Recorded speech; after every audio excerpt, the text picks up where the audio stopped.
హక్కు కూడా లేదు. ఓటు హక్కు కూడా అమెరికాలో లేదు అప్పటికి మహిళలకి. అంటే అంత అసమానత్వం అమెరికా దేశంలో ఉండింది. సో వాళ్ళందరూ మాకు కూడా ఓటు హక్కు కావాలి మహిళలకు కూడా అని మాట్లాడడం మొదలుపెట్టారు. అట్లా వాళ్ళు మాట్లాడడమే కాదు, 1908 ఆ ప్రాంతంలో ఒక 15,000 మంది రోడ్డు మీదకి వచ్చారు. సో వాళ్ళ మీద దాడి జరిగితే అందులో ఒక 130 పైన మహిళలు చనిపోయారు. అట్లా ఒక ఉగ్రరూపం దాల్చినాక మహిళలకి నాయకత్వం వహించి పనిచేస్తున్నటువంటి క్లారా జెట్కిన్ అనే ఆవిడ, జర్మనీ దేశానికి చెందినటువంటి మనిషి క్లారా జెట్కిన్. తను 1910లో కోపెన్హెగన్లో జరిగినటువంటి ఒక మహిళా సదస్సులో, అంతర్జాతీయ మహిళా సదస్సులో మహిళల కోసం ఒక ప్రత్యేకమైనటువంటి రోజును కేటాయించండి అని అడిగింది ఆవిడ. వాళ్ళు డిమాండ్ చేశారు. సో అట్లా 1910లో వాళ్ళు డిమాండ్ చేసి అంగీకారం అయినాక 1911 నుంచి అంతర్జాతీయ మహిళా దినోత్సవం అనేటువంటిది మనం జరుపుకోవడం. ఆ తర్వాత ఐక్యరాజ్య సమితి కూడా దాన్ని ఆమోదించడం, రష్యా లాంటి దేశాల్లో విప్లవాలు విజయవంతమైనాక ఆ దేశాలు కూడా అమలు చేయడం, ఇవి అన్నీ అయినాక కొన్ని దేశాల్లో అంతర్జాతీయ మహిళా దినోత్సవం అనేటువంటిది మొదలైంది. ఇవాళ మనం అంతర్జాతీయ మహిళా దినోత్సవం వాళ్ళు మార్చి తెలంగాణ మన టీవీలో వాళ్ళు ఎవరు కనిపిస్తున్నారు? మార్చి రోజు ఎవరు కనిపిస్తున్నారు? ఏం కనిపిస్తున్నాయి టీవీలో?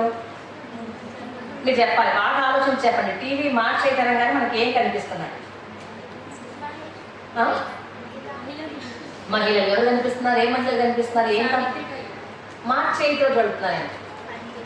ఇవాళ అంతర్జాతీయ మహిళా దినోత్సవం రోజు పేపర్ల నిండా, టీవీల నిండా, యాడ్స్ నిండా ఎవరు కనిపిస్తున్నారు? మహిళలు కనిపిస్తున్నారు. కానీ ఎవరన్నా మనం చెప్పుకుంటున్నటువంటి బట్టల మిల్లుల్లో పనిచేసే మహిళలు, అంట్ల పని చేసే మహిళలు, లేకపోతే బిల్డింగ్స్ కట్టే మహిళలు, బీడీలు చేసే మహిళలు ఎవరన్నా ఈ టీవీల్లో, సినిమాల్లో మార్చి 5 రోజు మనకు కనిపిస్తున్నారా? కనిపించట్ల. అంటే ఇవాళ మార్చి 5 కూడా ఎవరు చేస్తున్నారు? బాగా అందంగా తయారవుతారు. ఈ సబ్బు రాసుకుంటే మీరు ఇక ఎప్పుడు మమ్మీస్, అయ్యా మహేష్ బాబు సరదా ఆ టీవీలో మమ్మీలా కనిపిస్తారు. ఈ షాంపూ వేసుకుంటే అద్భుతంగా మీ చుట్టూ పెరిగిపోతుంది. లేకపోతే ఈ క్రీమ్ రాసుకుంటే మీరు ఎంత నల్లగా ఉన్నా తెల్లగా అయిపోతారు, మీకు వెంటనే పెళ్లి సంబంధాలు కుదిరిపోతాయి అని యాడ్స్ వస్తుంటాయి కదా. అలాంటి వాళ్ళందరూ ఈ మార్చి 5 గురించి వేస్తున్నారు కదా, టీవీలో యాడ్స్ చూస్తున్నారా? వాళ్ళకి ఏమన్నా మన మార్చి 5తో సంబంధం ఉందా? మన సమానత్వంతో వాళ్ళకి ఏమైనా సంబంధం ఉందా? ఏమీ లేదు. కానీ ఇవాళ మార్చి 5 జరుపుకోవాల్సింది ఎవరు? మనం జరుపుకోవాలి. ఎవరమైతే శ్రమ పడుతున్నామో, ఎవరమైతే 8 గంటల పని కోసం ఆలోచిస్తున్నామో మనం జరుపుకోవాలి. సరే, ఇందాక పాటలో చాలా నిజంగా పిల్లలు చాలా బాగా వేశారు. అందరికీ, పిల్లలందరికీ అభినందనలు. పాట విన్నారా? డ్యాన్స్ చూసారా మీరు? పాట విన్నారా? పాటలో మీకు ఏం అర్థమైంది? పాట మీకు ఏమనిపించింది కదా? ఆ తర్వాత ఒక సీన్ అంతా కొంచెం సాడ్ సీన్ వచ్చింది కదా. దాంట్లో ఫ్రెండ్ ఏం చేశారు? అమ్మాయి మీద దాడి జరుగుతోంది, ఆ దాడి జరిగితే అమ్మాయి అంతే, ఇంకెంతేనా అని ఒక నిస్సహాయ స్థితిలో ఆ పాట ముగిసిపోయింది కదా. అసలు ఆ దాడి జరగడానికి అమ్మాయి అన్న కారణమైందా? ఆ అమ్మాయి అట్లా ఇబ్బంది పడడానికి ఆ అమ్మాయి అన్న కారణమైందా? కాలేదు కదా. అక్కడ ఎవరు కారణం అయ్యారు? ఎవరు అమ్మాయి మీద దాడి చేశారు? అబ్బాయిలు దాడి చేశారు, లేదా ఇంకో మగవాళ్ళు దాడి చేశారు. ఇక్కడ అమ్మాయి చేసే తప్పేమైనా ఉందా? ఎవరైనా వాళ్ళ కామెంట్ చేసిందా? ఏమీ లేదు. అయినా కూడా ఏం జరుగుతోంది? అమ్మాయిల మీద దాడులు జరుగుతున్నాయి, అమ్మాయిలు తప్పుపడుతున్నారు. అమ్మాయిలు ఏదైనా మాట్లాడితే సోషల్ మీడియాలో మాట్లాడినా, ఇంకెక్కడ మాట్లాడినా కింద బుద్ధులు పెడుతుంటారు కదా. అంటే ఏంటి? మీరు మాట్లాడకూడదు. మీరు ఎట్లా ఉండాలి అంటే, ఆడవాళ్ళు చెప్పారు కదా ఫస్ట్లో, పొద్దున్న లేవగానే నీ కాళ్ళతో కళ్ళతో లేవగానే ఏదవుతుంది, నీ గాజుల చప్పుడు వినకపోతే ఇంకా ఈ ప్రపంచం మనుగడ లేదు అని అన్నంత వరకు ఆడవాళ్ళు మంచోడు, అన్నంత వరకు మనం మంచోడు కాదు. మేము మీతో పాటు బయటకు వస్తాం, కాదు మేము మీతో పాటు చదువుకుంటాం, కాదు మీతో పాటు పని చేస్తాం, కాదు మీతో పాటు పని చేస్తున్నాం కాబట్టి మీతో సమానంగా మాకు జీతం ఇవ్వండి అన్నామనుకో, ఇక మొదలవుతుంది. అనకుండానే మొదలవుతున్నాయి. ఇంకా అన్ని చోట్ల అంటే ఇంకెట్లా ఉంటుందో పరిస్థితి ఆలోచించాలి కదా. సో ఇలా ఆడవాళ్ళు మాట్లాడకుండా ఉండడం అనేటువంటిది ఏదైతే ఉందో ఇది ఇప్పుడే మొదలైందా, ముందు నుంచి ఉందా? మనం ఎక్కడి నుంచి వచ్చాం? మన మనుషులుగా లేనప్పుడు ఎక్కడి నుంచి వచ్చాం? మనం ఎలా ఉంటాం, ఎలా ఉండేవాళ్ళం తెలుసా? మనం కోతి నుంచి వచ్చామని చెప్తాం కదా. మనిషి ఎక్కడి నుంచి వచ్చాడు? కోతి నుంచే వచ్చాడు. తెలుసా ఈ విషయం చాలామందికి? మనిషి కన్నా ముందు ఇవాళ మనకు 2 చేతులు, 2 కాళ్ళు, 2 చెవులు, ముక్కు ఇవన్నీ పనిచేసే కంటే ముందు మనకి కోతులు ఎలా ఉన్నాయో అలాంటి ఒక జాతి నుంచే మనం మనుషులుగా మెల్లగా మారుతూ వచ్చింది కదా. ఆ మారుతున్న క్రమంలో ఏమైందంటే మనం ఎప్పుడు కూడా విషయాలు సైంటిఫిక్గా నేర్చుకోకపోతే రేపు సమానత్వాన్ని కూడా మనం అట్లా అర్థం చేసుకోలేదు. సైంటిఫిక్గా ఆలోచించాలి, సైంటిఫిక్గా మాట్లాడితే సమానత్వ విషయంలో కూడా మనం స్ట్రాంగ్గా ప్రశ్నలు అడగలుగుతాం. నేను అందుకని ఎందుకు వెళ్తున్నా వెనక్కి అంటే మనం ఎక్కడి నుంచి పుట్టుకొచ్చాం అనేటువంటిది. ఇప్పుడు మనం గొప్పగా వ్యవసాయం, పంటలు ఇవన్నీ అంటున్నాం కదా. అట్లా గుహలు ఏర్పాటు చేసుకొని ఇక మనిషి ఒక అడవిలోంచి ఒక అడవిలోకి వెళ్ళి కోతులు ఎలా ఉంటాయి ఇప్పటికి. సో అట్లా ఉన్న టైంలో ఒక చోట మనిషి ఆ కోతులు ఆగినాయి. ఎందుకు ఆగినాయి? కొన్ని సందర్భాల్లో ఎందుకు ఆగినాయి అంటే ఏ ప్రాణమైనా మన లాంటి ప్రాణంతో పాటు జంతువులు కూడా కడుపుతూ ఉంటాయి కదా. అలా కడుపుతూ ఉన్న టైంలో మన ఆదిమ జాతి మనుషులు ఒక చోట ఆగడం మొదలుపెట్టారు. డెలివరీ అయ్యే వరకు, అంటే వాళ్ళు కదలడం కష్టం అయ్యే వరకు ఒక చోట ఆగారు. ఆగినప్పుడు అక్కడ ఆగిన చోట మహిళలు తిన్న గింజ పారేస్తారు. వాళ్ళ చెట్ల నుంచే గింజలు తిన్నారు, జంతువులు వేటాడారు, మాంసం తిన్నారు, పచ్చి మాంసం తిన్నారు. ఇవన్నీ అవే కదా. వండుకోవడం అక్కడికి ఉందా? మనకు వండుకోవడం లేదు, ఉడకబెట్టుకోవడం లేదు, కూరలు గడ్డలు చెప్పడం లేదు. అప్పుడే హాయిగా ఉంటుంది అసలు కదా. సో అట్లా ఉన్న టైంలో ఏమైంది, మహిళలు తిన్న గింజల్ని కింద పారేస్తే కొద్ది రోజులు అక్కడ ఒక మొక్క రావడం మొదలైంది. వాళ్ళు అక్కడే ఉన్నారు కాబట్టి అదే ప్రదేశంలో ఒక గింజ పడితే ఒక మొక్క వస్తుంది. ఓకే, ఈ గింజ పడితే కాయ వస్తుంది ఆ మొక్క నుంచి అని ఆలోచించడం మొదలుపెట్టారు. తిన్న మాంసం పొరపాటున ఒక మంటలో పడింది.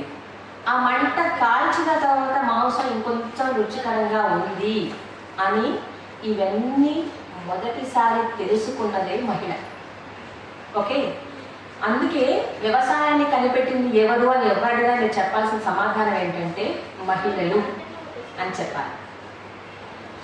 వేట వృత్తిగా బ్రతికిన ఆటవిక యుగంలోన స్త్రీ రాజ్యం స్థాపించి సమానత చూపినారు. నాగరికని పెట్టినాము, నాగరికత నేర్పినాము. అక్కడ మనం మొదలయ్యాం. ఆ టైంలో మగవాళ్ళు ఆడవాళ్ళు చెప్పినట్టే విన్నారు. ఓకే, మరి ఇప్పుడు ఎందుకు ఇట్లా మారిపోయింది అని అంటే అక్కడే కారణం ఉంది. ఇక మొదలుపెట్టినాక మనం ఇక్కడే ఉండాలని ఒక దగ్గర మొదలు పెట్టుకున్నారు. ఒక మేకను తెచ్చుకున్నారు, ఒక కోడిని తెచ్చుకున్నారు, ఒక ఆవుని తెచ్చుకున్నారు, ఇంత ఇల్లు కట్టుకున్నారు, ఇంత పొలం వేసుకున్నారు. మెల్లగా ఆస్తులు మొదలైపోయినాయి. ఆస్తులు మొదలైనాక మగవాళ్ళు ఏం చేశారు? సో ఇక ఆడవాళ్ళని తమ చేతుల్లో ఉంచుకోవాలి అని ఆలోచించారు. అట్లా ఇక సమానత్వం కాస్త అసమానత్వంగా మారిపోవడం మొదలైంది. అందుకని ఆదిమ సమాజంలో సమానత్వం ఉంది. ఇవాళ ఆధునిక యుగంలో అసమానత్వం ఉంది. మనం చదువుకొని ఇంత విజ్ఞానం సాధించి ఇన్ని విషయాలు నేర్చుకున్నాక మనం ఇవాళ వెనక్కి నెట్టబడుతున్నాం. ఎంత వెనక్కి నెట్టబడుతున్నా? మీ ఇంట్లో అందరిలో మనం పిల్లలు స్కూల్కి పంపిస్తున్నాం కదా, ఫీజులు బాగా పెరిగిపోయింది కదా. కనీసం 50,000 స్కూల్స్లో, ప్రైవేట్ స్కూల్లో చదివించాలండి. కొంచెం పెద్ద స్కూల్లో చదివించాలంటే ఎంతున్నాయి చెప్పండి ఫీజులు? సంవత్సరానికి 1,00,000 రూపాయలు అయితే గ్యారంటీగా ఉంది. ఇంట్లో 2 పిల్లలు ఉన్నారనుకుందాం, ఒక ఆడపిల్ల మగపిల్ల, 10th దాకా ఎట్లా బట్టి చదివిస్తారు. ఇంకా చదివించాలి అనుకుంటే నిజాయితీ చెప్పండి, మీరు ఎవరు చదివిస్తారు, ఎవరు చదువు ఆపేస్తారు? ఆపేస్తారు కదా, ఆడపిల్లల్ని ఆపేస్తారు. ఆడపిల్లలు ఆపం మేడం, ఆడపిల్లలే చదివిస్తాం. ఎంతమంది చదివిస్తారు నిజంగా చెప్పండి? అట్లా ఆడపిల్లలు చదివిస్తామన్న వాళ్ళు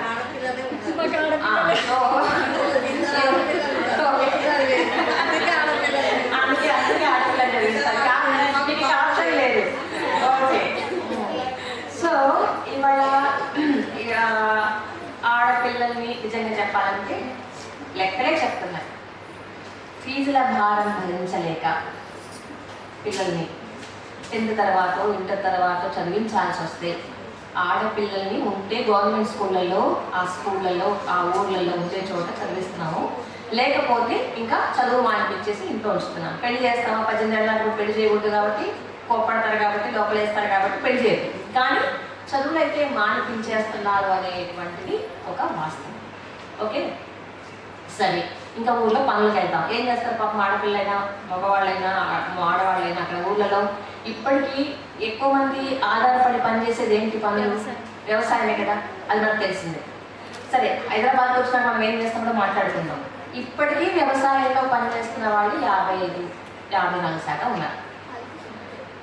ఎన్ని పనులు చేస్తారు ఆడవాళ్ళు తెలుసా మీకు? వ్యవసాయ రంగంలో ఏమేం చేస్తారు చెప్పండి. వ్యవసాయంలో మన పొలం పనుల్లో ఏమేమి పనులు చేస్తున్నారు ఆడవాళ్ళు?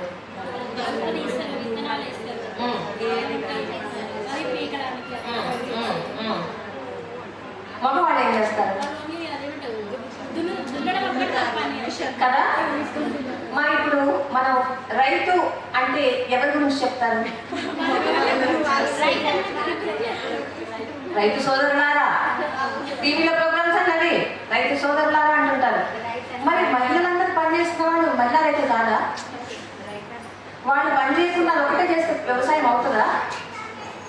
కాదు కదా. అన్ని రకాల పనులు చేస్తున్నారు కదా ఆడవాళ్ళు.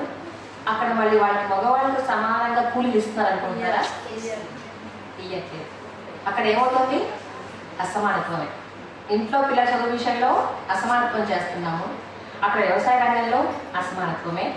సరే, ఇవాళ ఊర్లో వ్యవసాయం గిట్టుబాటు కావట్లేదు, ఊరు వదిలి టౌన్లోకి వచ్చిన వాళ్ళు చాలా మంది కదా. మనలో చాలా మంది మన అమ్మలు వచ్చారో లేకపోతే మనమే వచ్చామో, మొత్తానికి ఊర్లో వదిలి అక్కడ ఏం పనులు ఉండట్లేదు కాబట్టి, మనం కొన్ని పనులు చేయలేము కాబట్టి ఊర్లోకి వచ్చినాం. వీటికి వచ్చి ఎక్కువ మంది ఏం పని చేస్తున్నారు? ఇళ్ళల్లో పనులు ఎక్కువ మంది చేస్తున్నారు. కొంచెం గట్టిగా కాయ కష్టం చేయగలిగిన వాళ్ళు బిల్డింగ్ కట్టడానికి పోతున్నారు. ఒక అంచనా ఏంటంటే దాదాపు హైదరాబాద్లో 4 నుంచి 10 లక్షల మంది ప్రత్యక్షంగా కానీ పరోక్షంగా కానీ ఇంటి పని చేసుకునే బతుకుతున్నటువంటి ఆడవాళ్ళు. ఇంటి పని చేసుకునే వాళ్ళకి ఎంత జీతం ఇస్తారు? 3,000 ఇస్తారు. వాళ్ళకు 3 నెలలు చేసుకోగలుగుతారు అనుకుందాం అన్ని పనులు. సో 9,000. ఇంకా మహాపోని ఎవరైనా దయదలిసి ఇంకో 500 రూపాయల పండగకో పబ్బానికో లేకపోతే ఇంకో కొంచెం గిన్నెలు ఎక్కువ పడ్డాయనో, వాళ్ళ ఇంట్లో ఫంక్షన్ ఉందనో ఇంకో 100 రూపాయలు ఎక్కువ ఇచ్చారనుకున్నా ఒక 10,000 కన్నా రాదు కదా. మరి మనం ఆఫీస్లో పనిచేస్తే ఆదివారం మనకు సెలవు ఉంటుంది కదా. మరి ఇళ్ళల్లో పనిచేసే వాళ్ళకి ఆదివారం రావద్దని వాళ్ళు చెప్తారా? ఆదివారం కూడా ఆడవాళ్ళు అక్కడ పనిచేయాల్సిందే. బిల్డింగ్ కట్టే వాళ్ళకి ఆదివారం సెలవిస్తారా? ఇయ్యదు. బీడీలు చేసే వాళ్ళకి ఆదివారం సెలవిస్తారా? ఇయ్యదు. సో ఇట్లా ఏ సెలవులు లేకుండా మనం ఏ సెలవు రోజులైతే 100 ఏళ్ల క్రితం మహిళలందరూ పోరాటం చేశారు, మార్చి అయితే తెచ్చుకున్నాము. ఇవాళ 115 ఏళ్ల తర్వాత కూడా ఒక ఆదివారం సెలవు 10 లక్షలు పనిచేస్తున్న హైదరాబాద్ లాంటి చోట్ల పనిచేస్తున్నటువంటి ఇంటి పని వాళ్ళకి కానీ, భవన నిర్మాణ కార్మికులకు కానీ, వీధి వర్కర్స్ కానీ, ఇంకో షాపుల్లో పనిచేసే వాళ్ళకి కానీ ఉన్నాయా? షాపుల్లో పనిచేసే వాళ్ళు ఎన్ని గంటలు పనిచేస్తారో తెలుసా మీకు? సేల్స్ గర్ల్స్గా ఉన్న వాళ్ళు ఎన్ని గంటలు పనిచేయాలి తెలుసా? 12 గంటలు పనిచేయాలి. 10 నుంచి 12 గంటలు పనిచేయాలి. సెలవు ఎప్పుడు ఉంటుందో ఒకరోజు పొరపాటు సెలవు ఇచ్చారనుకుందాం. నువ్వు మిగతా 6 రోజులు చేసిన 12 గంటల పనికి అంతకన్నా ఎక్కువ పని చేస్తున్నట్టే కదా. ఈఎస్ఐ ఉంటుందా వాళ్ళకి? ఎవరికైనా ఇంటి పని వాళ్ళకి కానీ ఉండదు. పిఎఫ్ ఉంటుందా? ఒకవేళ కడుపు వచ్చి వాళ్ళు డెలివరీ అయ్యేదాకా 6 నెలల పాటు వాళ్ళకి మెటర్నిటీ లీవ్ ఇస్తున్నారా? ఇవన్నీ ఎవరికి ఉన్నాయి? మహిళల ఉద్యోగులు ఉన్న వాళ్ళకి. అమెరికాలో ఉన్నారు. ఇక్కడ ఎవరికి ఉంటుంది? మహా అంటే టీచర్లకు ఉంటుంది, గవర్నమెంట్ ఆఫీసులో పనిచేసే వాళ్ళకి ఉంటుంది. ఇవాటికి మన దేశంలో, మన రాష్ట్రంలో, మన హైదరాబాద్లో, మన ఊర్లలో అట్లా గవర్నమెంట్ ఉద్యోగాల్లో పనిచేస్తున్న వాళ్ళే తక్కువ. ఇప్పటికి మనకు చాలామంది కనిపిస్తున్నా కూడా. ఇట్లా వ్యవసాయ రంగంలో భవన నిర్మాణ కార్మికులుగా, ఇంటి పని వాళ్ళుగా పనిచేస్తున్న వాళ్ళే ఎక్కువ. సో మరి మనకి ఎక్కడ సమానత్వం వచ్చింది? మనకి ఇంకా చట్టం ఉంది కదా. మనం కార్మికులుగా గుర్తించినందుకు మనకి ఇంత జీతం ఇవ్వాలి. మినిమం శాలరీ ఎంత తెలుసా? చట్టబద్ధంగా ఇవ్వాల్సిన జీతం 12,000 ఖచ్చితంగా నెలకి. ఒక కార్మికులు పనిచేస్తే 8 గంటలు 12,000 ఇవ్వాలి. ఇస్తున్నారా? ఇవ్వట్లేదు. సో కనీసం మినిమం 12,000 10,000 జీతాలు రాకుండా పనిచేస్తున్న వాళ్ళే మహిళల్లో ఎక్కువ మంది. మరి సమానత్వమా? లేదు. హాస్పిటల్స్కి వెళ్తాం డెలివరీ అయితే. డెలివరీ హాస్పిటల్, ప్రైవేట్ హాస్పిటల్కి వెళ్తే ఎంత అవుతుంది? ఇప్పుడైతే నార్మల్ డెలివరీలు లేవు. 100లో 4 డెలివరీ చేయరు, సిజరీన్లే చేస్తారు కదా. సిజరీన్ చేస్తే ఎంత అవుతుంది? చిన్న ప్రైవేట్ హాస్పిటల్ కూడా 40 to 50,000 చిన్న హాస్పిటల్ అవుతుంది. కొంచెం పెద్ద హాస్పిటల్ ఉంది అనుకుంటే మనకి 70,000, 80,000, ₹1,00,000. ఇది కొంచెం ఇక మన స్థాయిని బట్టి అనుకుంటే ₹1,00,000 ఒక డెలివరీకి ఒక సిజరీన్ హాస్పిటల్ చేసుకుని వెళ్తాయి. మరి మన గవర్నమెంట్ మనం అన్నిటికీ ట్యాక్సీ కడుతున్నాం కదా, మన గవర్నమెంట్ హాస్పిటల్ ఉండాలి కదా, ఉండదు. కానీ మనం ఎట్లా తిప్పలబడి డెలివరీ అయ్యి వచ్చినాక 3 నెలల రెస్ట్ ఉంటుంది ఆడవాళ్ళకి.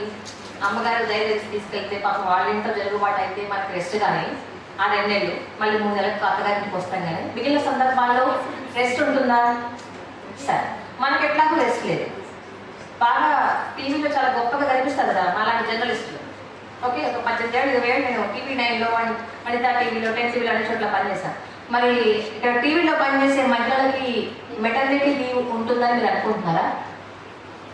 యాంకర్లకి, రిపోర్టర్లకి మెటర్నిటీ లీవ్ ఇస్తారని మీరు అనుకుంటున్నారా? ఆ మేనేజ్మెంట్ దయగలిస్తే ఉంటాయి.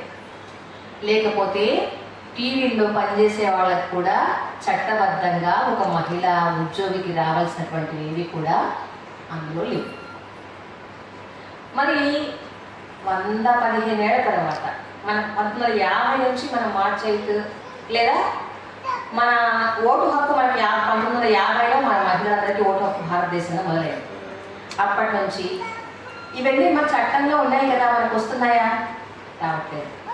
ఎలక్షన్స్ రాగానే ఏం జరుగుతుంది? అందరు ఎక్కడికి వస్తారు? ఎలక్షన్స్ రాగానే ఏం ప్రకటిస్తారు? మహిళలకి పైసలు ఇస్తారు.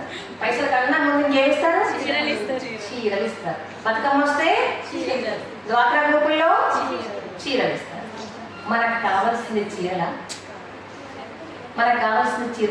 సరే, చీర మీద ఒక అభిమానం ఉంటుంది అనుకున్నాను కాసేపటికి, ఓకే, చీర కూడా కావాల్సిందే. కానీ చీరనే ఇచ్చి ఇంకేం లేకుండా ఎట్లా మనకి? మన దగ్గర అవును చీర వాడు ఇచ్చిన చీరతో మనకు కాదు కదా, మన దగ్గర ఉంటాయి. మనకి ఇంకేం కావాలి? మనకేం కావాలి? మనం పనిచేసే చోట 8 గంటల పనిచేసిన చోట మనకు కనీసం ఇంత జీతం పడేలాగా కావాలి. మనకి ఈఎస్ఐ ఫెసిలిటీ ఉండాలి. గవర్నమెంట్ హాస్పిటల్ కానీ ఈఎస్ఐ హాస్పిటల్ కానీ మనకు కావాలి.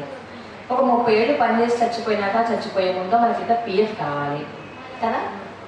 ఇట్లా పిఎఫ్ ఈఎస్ఐ అసలు ఏమీ లేకుండా పనిచేసి మనకు బట్టలు వేస్తారు కదా మన నేత కార్మికులు. అందులో చాలామంది 40 ఏళ్ళకే రకరకాల సమస్యలతో బాధపడతారట అక్కడ ఆడవాళ్ళు, నేత కార్మికులు. ఎందుకంటే అన్ని గంటలు వాళ్ళ మగ్గం మీద అంత సన్న దారం చూసి కూర్చొని ఆ చెత్త మీద అట్లా 40 ఏళ్ళకే వాళ్ళకి నొప్పులన్నీ, చేతుల నొప్పులు, నరాల నొప్పులు అన్నీ వచ్చి వాళ్ళు 40 ఏళ్ళకే ముసలోళ్ళు అయిపోతారు. మరి సరే, ముసలం అయినాక ఇప్పుడు గవర్నమెంట్ స్కీమ్స్లో మన అమ్మకు, నాన్నకు, లేకపోతే అత్తగారికో ఎవరికైనా ఇంట్లో పెన్షన్ వస్తుందా? ఇద్దరికి వస్తుందా? ఒకరికే వస్తుంది. ఒకరికి పెన్షన్ రాయాల్సినప్పుడు ఎవరి పేరు రాస్తున్నాం?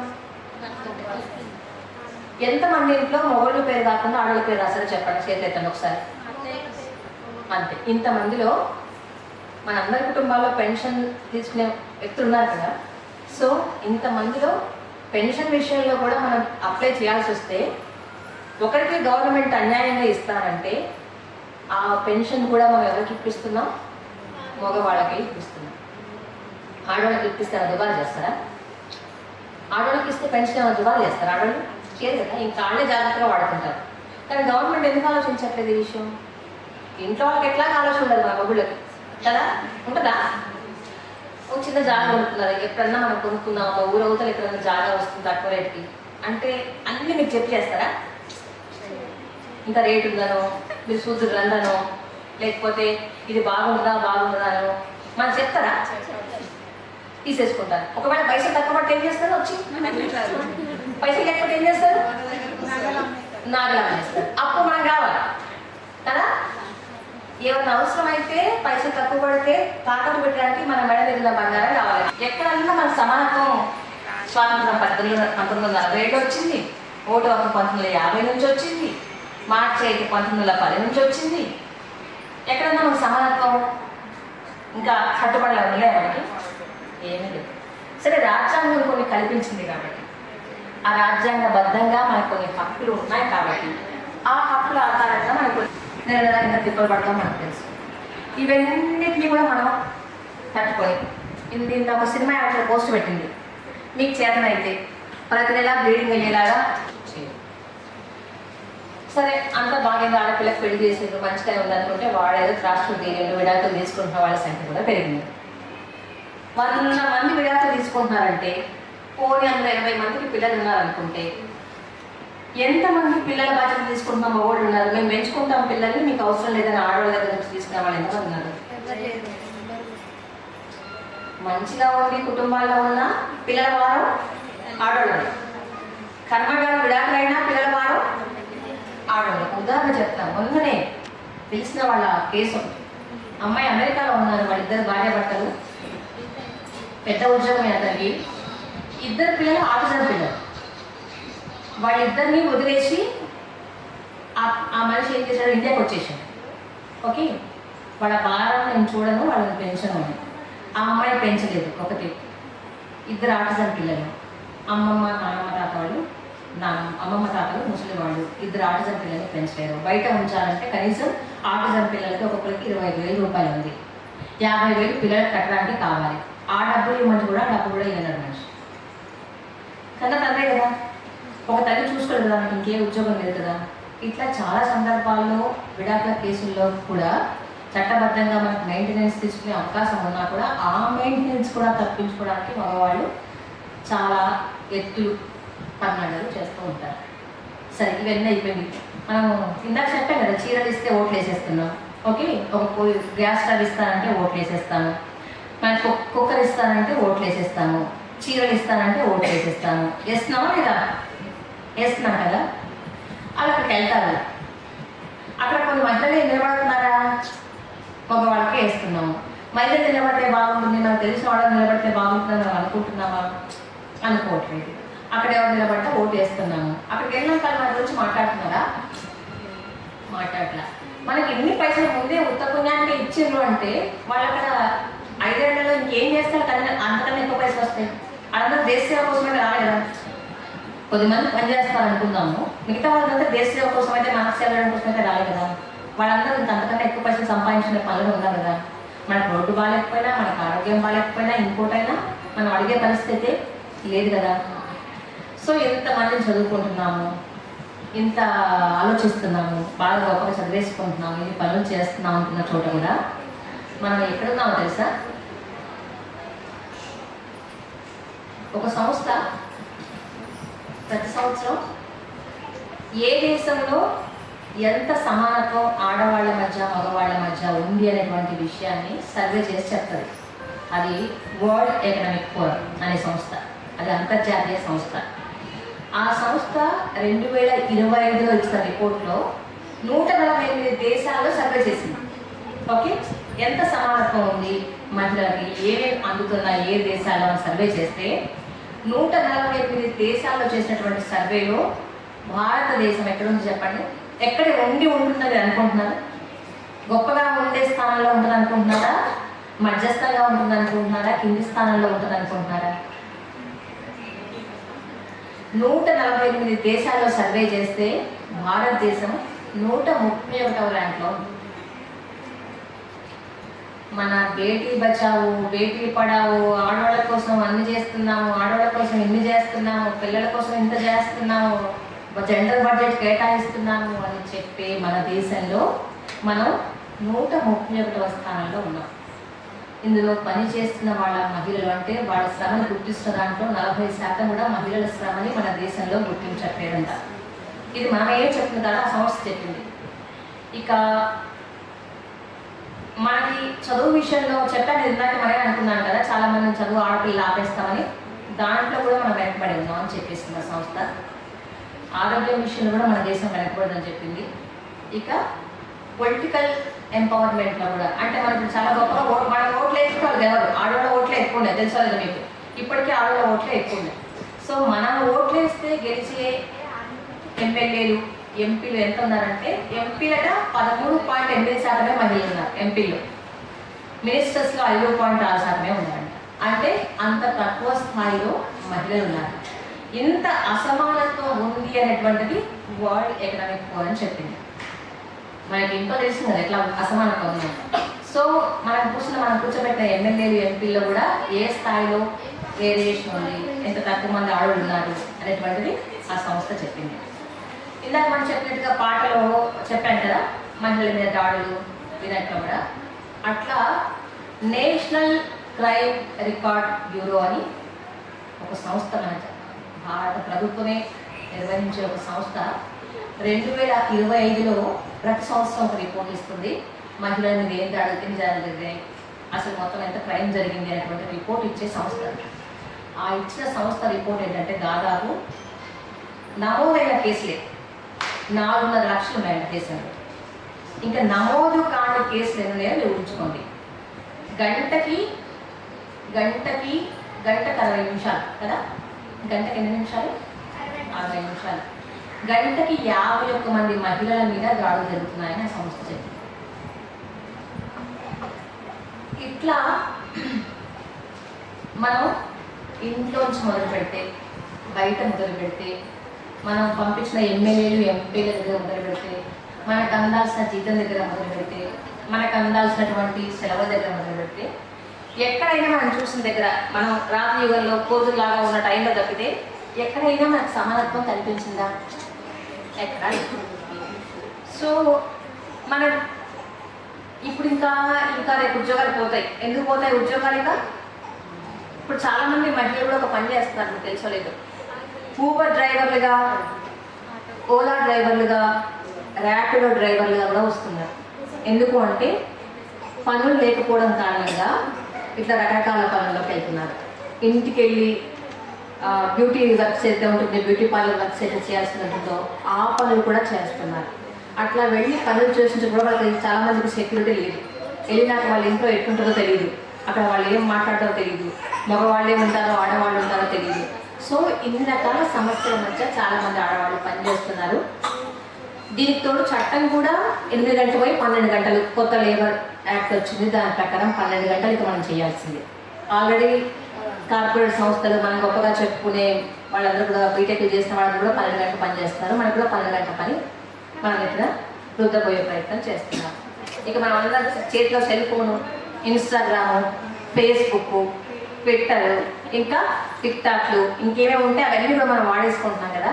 ఇంకా ఏ పెరుగుతున్నాక మన ముఖం చూసేసే వీడియోలు వచ్చేస్తాయి. మనం ఫోటో పెట్టంగానే మనకు కదిలినట్టుగా ఫోటోలు వచ్చేస్తున్నాయి. మన ఇట్లా అనుకుంటే మన మాటలన్నీ అదే చెప్పేస్తుంది. 4 లైన్లు రాస్తే అదే పాట కట్టేస్తుంది, అదే పాట పాడేస్తుంది. ఇదంతా ఏంటనుకుంటున్నాం? Artificial intelligence. ఇదంతా కూడా రేపు వచ్చినాక ఏమవుతుందంటే ముందు ఉద్యోగాలు అయితే పోతాయి, అందరూ ఉద్యోగాలు పోతాయి అనేటువంటిది చాలా మంది చెప్తున్నమాట. ఉద్యోగాలు తీసేసిన ముందు ఎవరు ఉద్యోగం తీసేస్తారు? ఆఫీసుల్లో తెలుసా మీకు ఎవరు ఉద్యోగాలు తీసేస్తారు? ఆడవాళ్ళు ఉద్యోగాలు తీసేస్తారు. ఎందుకు? వాళ్ళ నెల అంటూ నొప్పి అంటారు, పిల్లల స్కూల్ అంటారు, పిల్లలకి బాగాలేదంటారు, అత్తమామకు బాగాలేదంటారు. సో వాళ్ళు ఎక్కువ సెలవులు పడతారు కాబట్టి ముందు వాళ్ళని తీసేద్దాం అనుకుంటారు. టెక్నాలజీ లేనప్పుడు, టెక్నాలజీ ఉన్నప్పుడు, చట్టాలు లేనప్పుడు, చట్టాలు ఉన్నప్పుడు అన్ని చోట్ల ఏముంటుంది? అసమానతమే ఉంటుంది, ఆడవాళ్ళ పట్ల అణచివేతే ఉంటుంది. సరే, మనం ఇప్పుడు ఏం చేద్దాం? ఈ అసమానత్వం పోవాలంటే నేను మిమ్మల్ని అడుగుతున్నా, ఇంట్లో అయితే మీరు ఏం చేస్తారు? దీని జవాబు మీరే చెప్తారు. మీరైతే ఏం చేస్తారు? ఇంట్లో 100 రూపాయలు ఉన్నాయి, 4 మనుషులు ఉన్నాం, వంట చేసుకుంటాం 100 రూపాయలతో. వంట చేసుకుంటే మీరైతే ముందు ఎవరికి ఎక్కువ పెడతారు, ఎవరికి తక్కువ పెడతారు, ఎంతమంది మీలో సమానంగా అందరికీ పెడతారు? పిల్లలకు పెడతారు. న్యాయమే, పెడతారు. న్యాయమా? అంటే వాళ్ళు తింటే మనం తిన్నట్టే అనే ఫీలింగ్ ఎందుకు అనుకుంటారు? ఎప్పుడన్నా మన మగుళ్ళు నువ్వు తింటే నేను తిన్నట్టేలే అని అనుకుంటారా? అనుకుంటారా?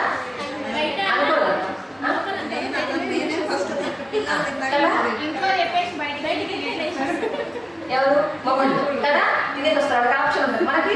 మన కోపం మనకి చేతిలో అమ్మిచ్చిన పైసలో పండగకి ఇచ్చిన పైసలు డబ్బాలో ఉన్న మనం పోయి తింటామా? తినం.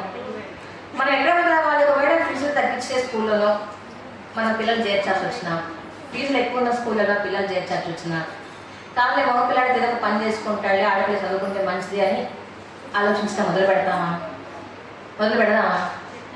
పెట్టాలి కదా. ఇప్పటికి అనుకుంటాం కదా, అయ్యో అమ్మ నాన్నకి ఏదైనా అయితే ఆడపిల్లలు అయితేనే బాగుంటుంది, వాళ్ళే చూసుకుంటారు, వచ్చి కన్నీరు కొట్లన్నా రాలుస్తారు, ఈ మగ కొట్ల తిరిగినదే వీళ్ళనమాట, వాళ్ళు మనం పట్టించుకోరు, మనకున్న ఆస్తి మీదనే వాళ్ళ ధ్యాస అంతా, మన మెడ మీద బంగారం మీదనే వాళ్ళ ధ్యాస అంతా అనుకుంటామా? అనుకోమా? సో ఇన్ని తెలిసినాక కూడా మనకి, ఇన్ని అనుభవం అయినాక కూడా ఇప్పుడన్నా కనీసం ఈ రోజు నుంచి అన్నా 100 రూపాయలు పెట్టి పూజ చేస్తే, ఒకవేళ 1 కిలో చికెన్ వండితే అందులో 4 ముక్కలే వస్తే, ఆ 4 ముక్కల్లో ఒక ముక్క నేను కూడా తినాలి, ఒక ముక్క పిల్లలకు పెట్టాలి, ఇంకో పిల్లకి పెట్టాలి, ఇంకో ముక్కనే మొగుడికి పెట్టాలి అనుకుంటారు. అనుకోవడం చేయడం ఎందుకు అనుకోవాలి అంటే ఇప్పటికీ ఆడవాళ్ళు పుట్టినప్పుడు మగవాళ్ళ కన్నా ఎక్కువ సామర్థ్యం అంటే బయట నుంచి వచ్చే సమస్యలు తట్టిన శక్తి ఆడపిల్లలకి ఎక్కువ ఉంటుంది. ఆ ఒక్కదాన్నే మనం ఇంకా బతికిస్తాం. కానీ ఒక దశకు వచ్చినాక ఈరోజు చాలామందికి రేపు ప్రమాదాలు మనకి ఏం పొంచున్నాయంటే, వాతావరణం మారిపోయింది, రకరకాల ఫ్యాక్టరీలు వస్తున్నాయి, పొల్యూషన్ అయిపోయింది, పంటల మీద రకరకాల పురుగు మందులు కొడుతున్నారు. ఇవాళ దేశంలో పెరుగుతున్న ఆరోగ్య సమస్యలు క్యాన్సర్ ఒకటి.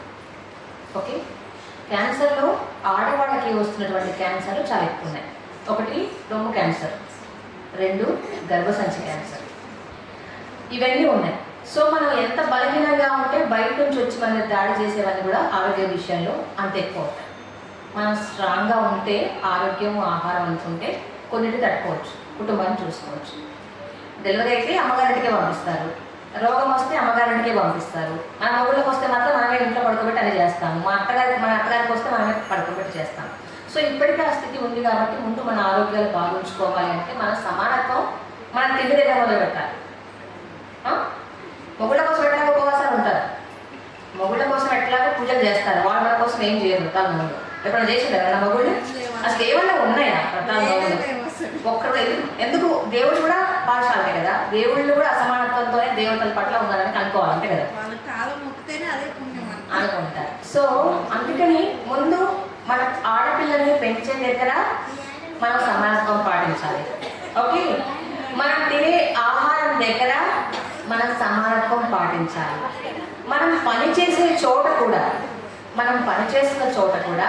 మనకు చట్టబద్ధంగా రావాల్సినది ఏదైనా ఉంటే దాన్ని అడగటం నేర్చుకోవాలి. సరే, మన ఊళ్ళని అడిగితే అది అవుతుందా కాదా అంటే డౌటే కదా. అందుకని మనం ఎప్పుడు కూడా ఒక సంఘటితంగా ఉండటం, ఒక సమూహంగా ఉండటం. మనం 10 మంది ఒక ఇళ్లలో పనిచేస్తున్నాం, లేదా 10 మంది ఒక కంపెనీలో పనిచేస్తున్నాం, ఒక 20 మందిని ఒకేలాంటి పనికి వేరే వేరే షిఫ్ట్లో పనిచేస్తున్నాం, పొద్దున ఒకళ్ళం పోతాం, రాత్రి ఒకళ్ళం షిఫ్ట్ పనిచేసి వస్తాం అనుకున్నా కూడా అక్కడ కూడా మనం ప్రశ్నించడం, చట్టబద్ధంగా మనకి ఏముంది హక్కు, మనకేంటిది ఆలస్యం ఉంది అనేటువంటిది మనం తెలుసుకోవాలి. మనకు మొగులు చెప్పద్దు, లేకపోతే కంపెనీ వాళ్ళు కూడా అబద్ధాలు చెప్తే మనం వినొద్దు, ఆ మేనేజ్మెంట్ తప్పులు చెప్తే వినొద్దు. మనకి ఏముందో చట్టం చాలా విషయాల్లో. ఇప్పుడు నిర్భయ విషయం మీ అందరికీ తెలుసు కదా. నిర్భయ కేసు విషయంలో ఏమైంది? అందరూ స్ట్రగుల్ చేస్తేనే నిర్భయ చట్టం వచ్చింది. 115 ఏళ్ల క్రితం క్లాగా జట్కి లాంటి వాళ్ళందరూ పోరాడితేనే మనకు ఓటు హక్కు వచ్చింది. ఎంతమంది చనిపోయారు, ఎంతమంది పోరాటాలు చేస్తేనే వాళ్ళ ఓటు హక్కు వచ్చింది, ఒక మార్చి వచ్చింది. ఏదైనా కూడా పని చేసే చోట లైంగిక వేధింపులు ఉండకూడదని ఒక చట్టం ఉంది. మనం ఇక్కడ పనిచేసే దగ్గర మనం ఎవరైనా మగవాళ్ళు వేధించకూడదని, అది కూడా చట్టం రావడానికి ఒక సమస్య కారణంగానే చట్టం వచ్చింది. ఓకే, ఇవన్నీ ఏది కూడా ఒక చట్టం రావడానికి, మహిళల కోసం ఉన్న చట్టం రావడానికి ఏది ఉత్తగా మనకి దయదలిచి మొగుళ్ళు ఇవ్వలేదు, దయదలిచి గవర్నమెంట్ ఇవ్వలేదు, దయదలిచి మేనేజ్మెంట్ ఇవ్వలేదు. మహిళలు అడిగితేనే ఇచ్చారు, మహిళలు పోట్లాడితేనే ఇచ్చారు, మహిళలు నిలబడితేనే ఇచ్చారు. సో అందుకని ఇంటి దగ్గర నుంచి మనం బయట పనిచేసే దగ్గర దాకా, మనం ఎంచుకున్న ఎమ్మెల్యేలు ఎంపీల దాకా, మనం ఓటు వేసే విషయం దాకా అన్నీ మనం ఆలోచించి చేయడం, ప్రశ్నించి చేయడం, శాస్త్రీయంగా ఆ విషయాల గురించి మాట్లాడడం ఎప్పుడైతే మొదలు పెడతామో, ఇది పద్మ మాట్లాడితేనో, రచిత మాట్లాడితేనో, ఇక్కడ ఉన్న మిగతా ఏదో ఒకరిద్దరు మాట్లాడితేనో అవ్వదు. అదేమో ఇక్కడ ఆపితే ఇంతవరకే పరిమితం అవుతుంది కదా. మనం అందరం గట్టిగా అడిగినప్పుడే క్లారా జట్కి లాంటి వాళ్ళు, రోజా లగ్జంబర్ లాంటి వాళ్ళు ఎట్లా మనకి నిలబడి నాటకం వహిస్తే మార్చేతులు వచ్చాయో అట్లా పని చేసినప్పుడు మాత్రమే, అట్లా మాట్లాడినప్పుడు మాత్రమే సమానత్వం వస్తుంది. ఎంత సమానత్వం సాధిస్తాము అన్నది, ఎప్పటికీ సాధిస్తాము అన్నది మీరు అడిగే ప్రశ్నను బట్టి, అడిగే తీవ్రతను బట్టి, మీ వాయిస్లో ఉన్నటువంటి స్ట్రెంగ్త్ని బట్టి, మీ చుట్టూ ఉన్న బలాన్ని బట్టి మాత్రమే సాధ్యమవుతుంది. అది మనం అందరం కలిస్తే, అందరం నిలబడితే అన్ని చోట్ల, అది పిల్లల విషయంలో కావచ్చు, ఆడపిల్లల చదువుల విషయంలో కావచ్చు, ఆడవాళ్ళ ఆరోగ్యం విషయంలో కావచ్చు, ఆడవాళ్ళకి రావాల్సినటువంటి ఉద్యోగాల విషయంలో కావచ్చు, మగవాళ్ళతో సమానంగా మనకు రావాల్సిన జీతబత్యాల విషయంలో కావచ్చు, ఎమ్మెల్యేలుగా ఎంపీలుగా నిలబడినా కూడా కావచ్చు. ఏంటి మేడం 50% ఇప్పుడు సర్పంచ్లు వచ్చేసి కదా ఆడవాళ్ళు, మనం సాధించుకున్నాం కదా అని అనుకుంటారు కదా.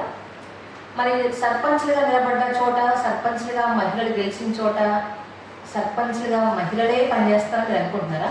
ఊర్లకైతే ఏమవుతుంది, సర్పంచ్ అంటే ఎవరు చూపిస్తారు? చాలా ఊర్లలో సర్పంచ్ ఆవిడ మొగుడు చూపిస్తున్నారు. మీకు తెలుసా లేదు? నేను ఒకసారి పల్లెపహారని ఇప్పుడు మల్లన సాగర్ దాంట్లో ముంపు గ్రామంలో వెళ్ళిపోయింది. ఆ షూటింగ్ కోసం వెళ్ళాను.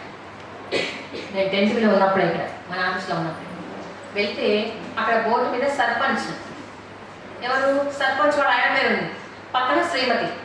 సర్పంచ్ పేరు తర్వాత ఉంది, సర్పంచ్ వాళ్ళ ఆయన పేరు ముందు ఉంది. వార్డు మెంబర్లు మొగుడు, వాళ్ళందరూ మొగుడు పేరు ముందున్నాయి. ఆ వార్డు మెంబర్గా ఉన్న మహిళల పేరు దాని పక్కన ఉన్నాయి. ఆ బోర్డు షూటింగ్ చేశారు.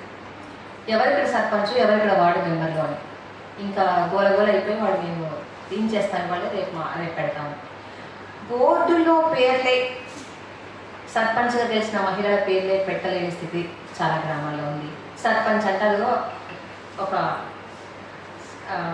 హిందీ సీరియల్ కూడా వచ్చింది. ఎన్ని వారాల పాటు ఎంతమంది గవర్నమెంట్ ఆఫీసర్లు వచ్చినా గవర్నమెంట్ ఆఫీసర్లు కూడా నార్మల్ అయిపోయింది. సర్పంచ్ అంటే తెలిసిన మహిళా సర్పంచ్ కాదు, సర్పంచ్ మొగుడే సర్పంచ్. దాన్ని యాక్సెప్ట్ చేసే స్థితి చాలా చోట్ల ఉంది. సో ఇట్లా ప్రతి చోట ఆలోచిస్తే ఎక్కడ ఉంది. మనం అనుకుంటామా, పోయి ఊర్లలో సర్పంచ్ అంటాను కలిపి ఆయన మొగుడు వస్తే పని నడుస్తుంది కదా, ఆయన కదా సరే ఏదో ఎవరో ఒకరు పనులు చేస్తున్నారు కదా అనుకుంటాం. కానీ ఆమె కదా పని చేయాల్సింది, ఆమె కదా మాట్లాడాల్సింది, వాళ్ళు ఆయన కాదు కదా. ఇప్పుడు ఆయన సర్పంచ్ అయింది అనుకో, ఆయన పక్క పెట్టి ఆమె పని చేస్తే ఊరుకుంటారా? ఊర్లో ఊరుకుంటారా? ఆయన కదా సర్పంచ్, నువ్వేందుకు వచ్చినావు మధ్యలో అంటారు కదా, వాడాలని మీద కూర్చొని అంటారు కదా. అట్లాగే ప్రతి చోట మనం ఎక్కడ నిలబడున్నాము, మన హక్కు ఇక్కడ ఉంది, మనం ఏం మాట్లాడితే మనకి ఇది వస్తుంది అనేటువంటిది ప్రతి చోట ప్రతి సందర్భంలో నిరంతరం జరగాల్సినటువంటి ఒక ప్రక్రియ. అప్పుడు మాత్రమే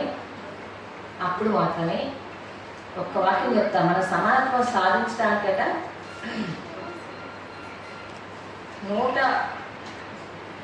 భారతదేశం సమానత్వం సాధించాలి అని అంటే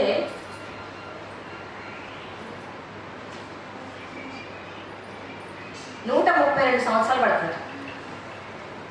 ఇది గ్లోబల్ జెండర్ గ్యాప్ రిపోర్ట్ ఇచ్చిన ఆధారంగా చెప్తున్నాను. ఇది నేను చెప్తున్న మాట కాదు.